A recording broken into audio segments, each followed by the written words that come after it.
เอากระแสค่อยไปนะมีประโยชน์แห่งใดตัวนี้นะเครื่องสูบน้ำตัวนี้นะเครื่องสูบน้ำยังไม่พอยังมีเครื่องแห้ง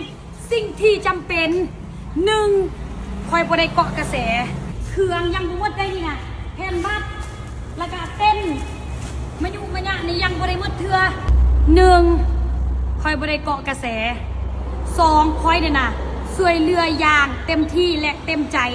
สามโมเมนต์ว่าค่อยไปฮอดบอลปุ๊บแม่นค่อยสิไปอาดคลิปโวยวายบ่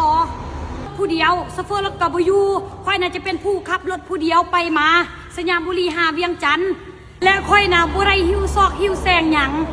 ค่อยก็อยู่แบบนี้แหละค่อยอยากไปช่วยเหลือก็ช่วยเหลือส่วนว่าให้มอบให้หน่วยงานน่ะหน่วยงานเขาเจ้าก็อยู่ส่วนหน่วยงานเขาเจ้าก็ช่วยเหลือตามเขาเจ้าส่วนเฮาเป็นอาหารแห้งเป็นสิ่งที่จำเป็นบ่ว่าที่เขาเจ้าสิเหลือเขาเจ้าสิบ่กินเขาเขาเจ้าก็ต้องกินเขาแม่นบ่แม่นอันนี้นะเฮาเต็มใจสวยและค่อยบ่ได้หิวแสงสองอย่าให้มีครั้งที่สองที่สามที่สี่ห้าหกเจ็ดแปดอยู่ซื่อๆรถแถวนั้นได้เป็นจังไดเดี๋ยวคุณไปปอนคุณอ่ะ6 โลมาสั่น4 โล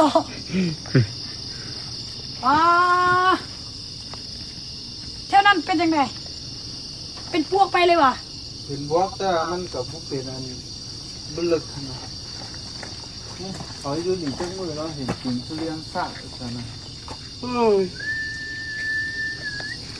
จังไดเฮาก็หาทางกันนะเปล่าเนาะ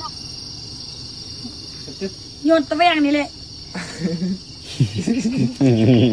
ค่อยย่านมันสิค่าอยู่นี่นะนี่นะบ่เรือ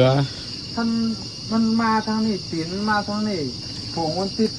ฝุ่นดินนั่นเรามันนะนี่นะมึงแม่มันเป็นพวกเนี่ยนะรถเขาเข้านี่นี่ค่าเลยเจนปีหน้าบ่ฮอดคุณน่ะมาซื้ออะไรเฮลิคอปเตอร์น่ะเขาจะซื้อเฮลิคอปเตอร์เรนเตอร์เขาเต้าขึ้นเมืองมันเขาจะขึ้นเมื่อไหร่วะนั่นแหละที่ค่อยคิดอยู่นี่นะเส้นทางอะนะเข้าทำที่กระเจ้าข้านับอันนั้นนี่แหละโบเป็นอย่างแบบดีใจแหงอันนี้แมนเสื้อไอปอนเด้อเสื้อพี่ปอนน่ะสวยมาก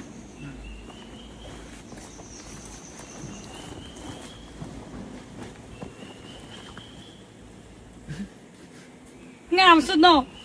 เดี๋ยวมันเลิศมันเทฮะนะมันเทแล้วมันมีความบิชรักบิชรี่บิชรักงามแหงไปตั้งแต่ค่อยใส่อะนะเสื้อไอปอนนี่ค่อยบยานเพื่อไรเลยแหมภูมิใจแฮะยังไงเขาก็ได้เสื้อไอปอนมาบอกว่าภารกิจสุดท้ายนี่นะฮอดท่าบักแต่ไอวินโทรหาฮัลโหลสบายดีน้องอนาอยากอนาฝากน้องไปมอบอนาแทนไอแน่เพราะว่าไอบ่ทันไอมีเวียกไออยากส่งกำลังใจให้ข้าเจ้าน่ะค่อยแบบจักแมนสิตื่นเต้นและจักแมนสิดีใจและจักแมนสิเมื่อยค่อยซ้ำอนาสิมาฮอดวังเวียงแล้วไอวินหากระโทรหาค่อยสิฮอดวังเวียงแล้วนี่นะไอวินหากระโทรหาค่อยสิได้กลับไปเมืองรองแจ้งไว้นี่แต่บอกเป็นอย่างเพื่อไอวินคนรอเฮาเฮ็ดได้ทุกคนว่าจังใดใช่เจนอมกลับไปบ่นี่ใช่ให้กลับไปนี่ให้เจนอมแบบนอนเนี่ยซะบุมีบนนอนได้มื้อนี้นะนอนรถเอาเพราะว่าเดี๋ยวนี้นะสิฮอดวังเวียงแล้วนี่นะฮอดท่าบักแล้วนี่นะบักจนออกปะแล้วฮอดท่าบักแล้วแต่ไอวินโทรหาแม่นผ่านเป็นจังใดเมื่อยสิให้แต่เจนอมขับรถ3 มื้อ3 คืนนี่บ่ได้เลยแม่นควรเบาแม่นแบบนั้นอยู่แล้วควรเบาแต่ต้นแล้วแม่นนะ รู้สึกว่าเมื่อยแต่ก็สู้ครับผมอาณาภารกิจครั้งนี้เป็นจังไดไอวินมอมให้นะจะได้กลับไปอีกครั้งหูซึกแนวใดรู้สึกตื่นเต้นแฮงนะเป็นยังตอนนี้ข่อยอยากนอนแฮงนะมื้ออื่นมีแบบอุปสรรคหลายแนวที่ต้องจัดพอแล้วอ้าวเฮามาอาณา4 ชีวิต 4.5เนาะลืมข่อยมึงแม่5 ชีวิตไปครั้งนี้พร้อมสู้บ่